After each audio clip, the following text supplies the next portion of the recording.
and we are out of the tight ass space. Almost as tight as my bum hole. And we are back. Turn the music off. Before I talk about anything else but the training we did today, we did barbell back squats, bench presses and RDLs.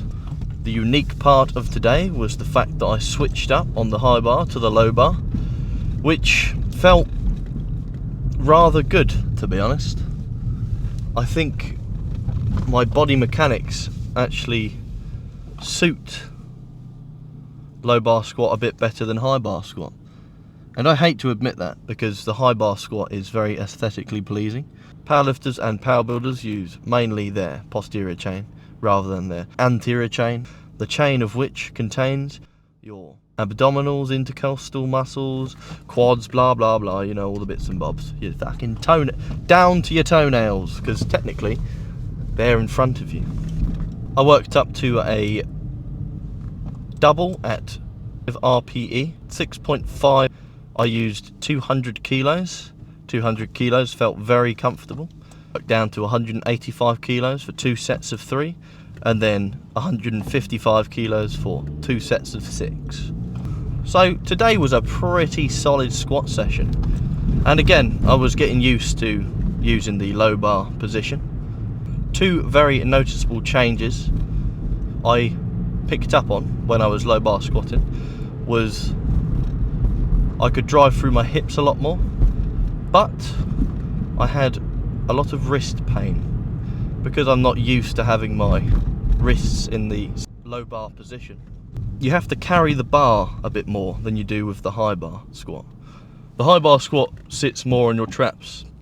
Traps is definitely one thing I need to work on. I don't train traps. I need to train traps. Not for aesthetic reasons, simply because I want more of a shelf to put the barbell on. I bench press on my leg day to add volume to the bench press. I've noticed that adding volume to the bench press has significantly increased my strength. I think without increasing the volume on bench press, as I have, I wouldn't have benched 170 kilos recently. I think the amount of volume that I am doing for bench press is going to get me those beautiful 4 stacked plates together.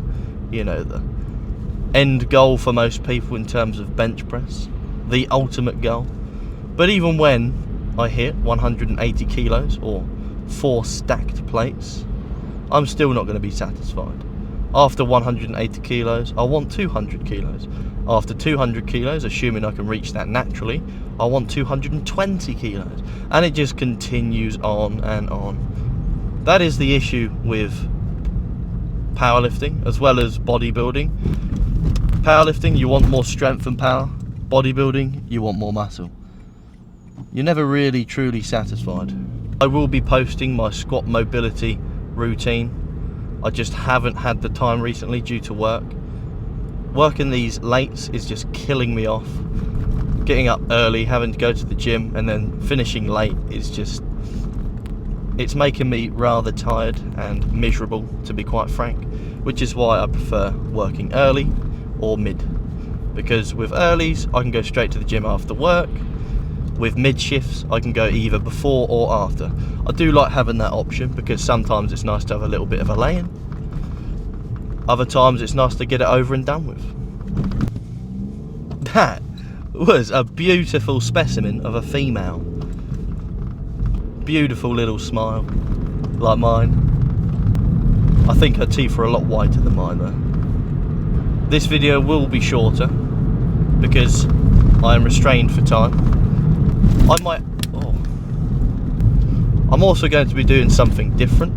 I'm going to be voicing over throughout some of my sets. I'd really like to know what you think about me voicing over my sets.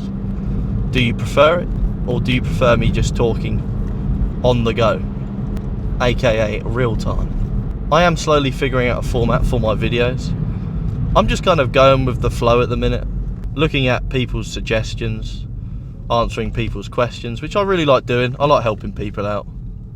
Which brings me on to a very good idea I cropped up halfway through my bench press. if I do start earning a bit of money off of the videos that I make, I will be hosting small powerlifting meets. It might just include the squat, the bench press, or the deadlift, or all three. It really depends on how many people would like to get involved. The winner of said meet will get a SBD belt, or SBD sleeves for the elbows or knees. I may even give away a pair of weightlifting shoes. I'll also be going around the gym randomly and selecting people that I feel could use some free equipment, whether that be some weightlifting straps, or like I said, a belt, some sleeves, or some shoes. I think the powerlifting meet would be a very fun idea.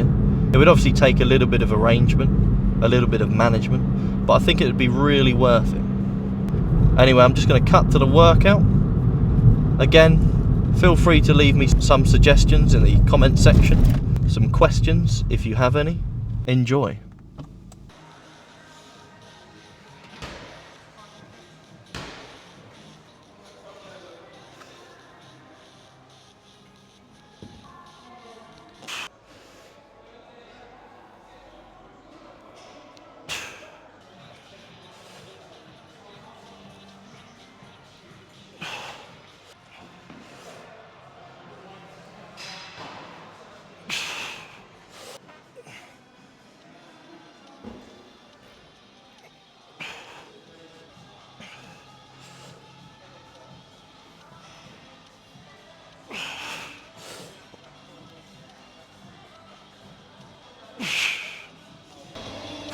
That felt easier than I thought it would.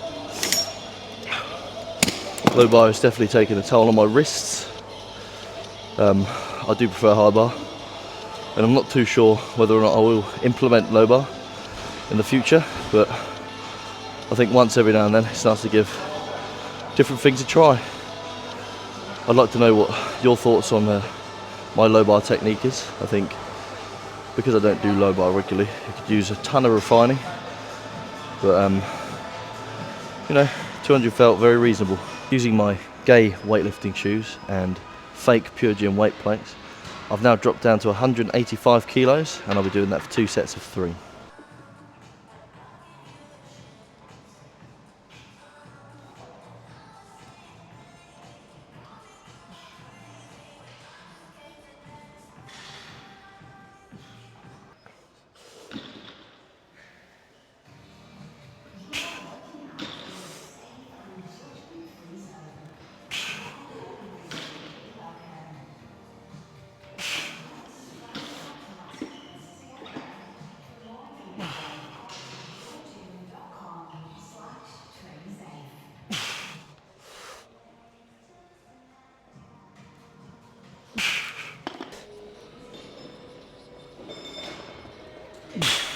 Okay, so moving on to the barbell bench press. I did 120 kilos for 3 sets of 10. I show the first set and the second set. Every single living cell in my body was about to explode on the last rep of the third set. A few people have asked me, why do I bench press during my leg day? Or leg days? Because I bench press on both leg days. Now I am following SSTT's 10-week power building program, volume 3. It's a mixture between powerlifting and bodybuilding, hence the name power building. The reason bench press has been incorporated into the leg days is simply extra volume. For me, extra volume has worked out fantastically. Without that extra volume, I don't think I'll be as strong in the bench press as I am today. Before adding extra volume and even extra variants such as incline, tempo and close grip, my bench has absolutely flung up. My bench is currently around the orbit of Earth, spinning, just getting better and better. That makes no sense. Moving on to barbell RDLs, a staple in my exercise regime, not just because it's on my program, but because since doing barbell RDLs, as well as dumbbell RDLs, at least once a week, my legs' ability to push the world away from me has become quite noticeable, meaning my legs' ability to push is a lot stronger. I worked up to 160 kilos for a set of 4. I backed down to 140 kilos for 3 sets of 7. The first set of 140 kilo, the back down set, didn't go to plan. Where I have decided to incorporate a double overhand hook grip for most of my pulling motions now, which I do want to carry over to the deadlift. I would like to be able to pull 260 kilos without having to rely on the straps for my grip. The skin on my hands isn't used to it. So during that first set of 140 kilos for what was supposed to be 7 reps, on the 4th rep I felt the skin literally pull away from my hand. I decided not to push it and whipped out the old lifting straps. Why have I decided to incorporate a double overhand hook grip? I would like to improve my grip strength.